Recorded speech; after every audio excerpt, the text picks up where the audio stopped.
Hey everyone, welcome once again to the DT Sports Report. I'm John Arnold with Alex Ybarra. As always, this week's trending topics: Brandon Carter will be suspended this weekend. The game against New Mexico, we'll break that down for you. Tech Soccer picked up 4 points this weekend at home. But first, let's talk about the weekend. Tech went down to Houston at Robertson Stadium, played in front of more than 30,000 Houston fans. Their biggest game they've ever had, some people were saying. And we like to talk about the pulse of the Red Raider Nation, what fans are feeling like at this show. Last week it was a loss against Texas, and we talked about not bad, people were pretty happy, a lot of optimism. This week, it's almost exactly the opposite. Texas Tech fans, it's interesting to see how that can change just in the span of 7 days. They had a proud loss against University of Texas, and now you have a disappointing loss against U of H.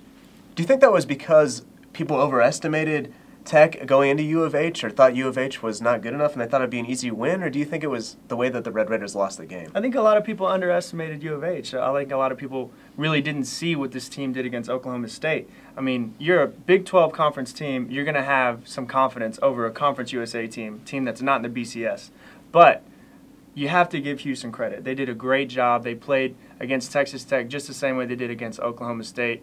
And for Texas Tech, it's disappointing to see, because if you want to be one of those Big 12 teams, the elites with UT and OU, you have to be able to play in front of 31,000 people and beat a lesser opponent, what people think is a lesser opponent. But obviously U of H played to a higher standard. Well, I don't think the way that Tech lost the game helped either. They had the game in hand, seemingly. They were in control of the game for most of it, and just kind of let it slip away. Yeah, they did. And that's another reason why Texas Tech fans were kind of down in the dumps about it. The fact that Tech had so many opportunities to win this game. Of course, Case Keenum, he's a quarterback that kind of seems like the real deal right now. He's a great leader for this Houston Cougar offense.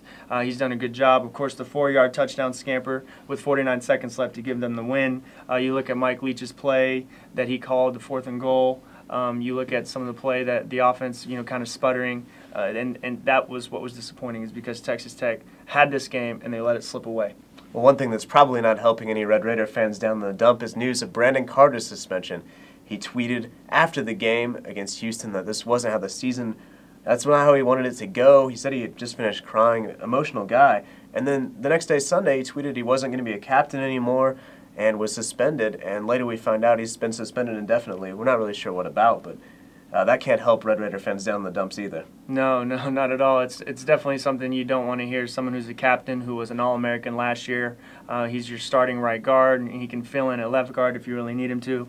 One of the best in the nation, and he's not going to be there against New Mexico, which, I mean, isn't that big of a deal considering that New Mexico's 0-4. But, if you have him sit out a game, it'd be this one. But other than that, I think you're looking at this as, somewhat of a distraction. They had to field a lot of questions about Twitter in the Monday press conference and about Brandon Carter. And, that's just kind of something that Texas Tech didn't have to deal with. But hopefully they won't have to deal with it anymore, probably, as Mike Leach has banned players from being on Twitter now. Marlon Williams also tweeted on Sunday that he wasn't too happy with the procedure of things. But like you said, it might not hurt against New Mexico, a team that's really struggling right now. If you think Tech fans are down in the dumps, imagine how New Mexico fans are feeling. They're 0-4 right now. They just came off a 20-17 loss against the rival New Mexico State Aggies, a game that New Mexico could have won from all accounts, and their defense gave up a couple fourth down conversions to New Mexico State. They lost that game, and fans aren't happy about that either in New Mexico. They're having a tough time transitioning between new coaches. Right, they are. You have Mike Loxley, who comes in now after Rocky Long leaves after 11 years. Loxley spent some time with Illinois as an offensive coordinator, so hopefully he can come in here and try to kind of get this team to regroup. Lots of different offensive systems have been implemented at New Mexico over the past 4 or 5 years, so you can kind of see why this offense sputters so much. Their 3-year starter, Donovan Porteri, he's got an ACL, MCL injury that he's bounced back from this year. He missed the rest of the season after playing 4 games last year. So they have an experienced starter at quarterback, but when you look at it, this team has given up a lot of yards to one Big 12 conference opponent, and that was in Week 1 against Texas A&M. They gave up 606 total yards, 245 yards on the ground. So you can kind of see that this team will struggle against a Big 12 offense. The offensive eyes are probably lighting up looking at those numbers. They're back at the Jones Fountain. Let's do up and down, where we do the stock report, kind of talk about who's doing well, who we think we need to see more from. I'll go first. Last week you picked Baron Batch as your down. He was struggling, and that's part of the reason that I'm picking him as my up this week. Had a great game against Houston, set career highs with 114 yards rushing. That's the first time he went over 100 yards. Tied his career high with 2 touchdowns on the ground, and that was the first ground touchdown for the Red Raiders since the North Dakota game, something they sorely needed. Right. For me, on the up, there's lots of bright spots. Terry McDaniel, left tackle. Will Ford, true freshman, had an interception, and Harrison Jeffers, of course. But I'm going to go with Daniel Howard on the defensive line, someone who I talked about last week against University of Texas. He was flying around all over the field. Against Houston, he had 1.5 sacks and did a great job of getting to Case Keenum. I struggled with my down pick. I'm going to pick Coach Mike Leach. He went for it on the 4th and 1. He's taken all sorts of criticism for it, and I don't want to pile on. And if that play had worked, we'd probably be talking about how well he coached. And that's just the nature of the beast. The fact is he called the play.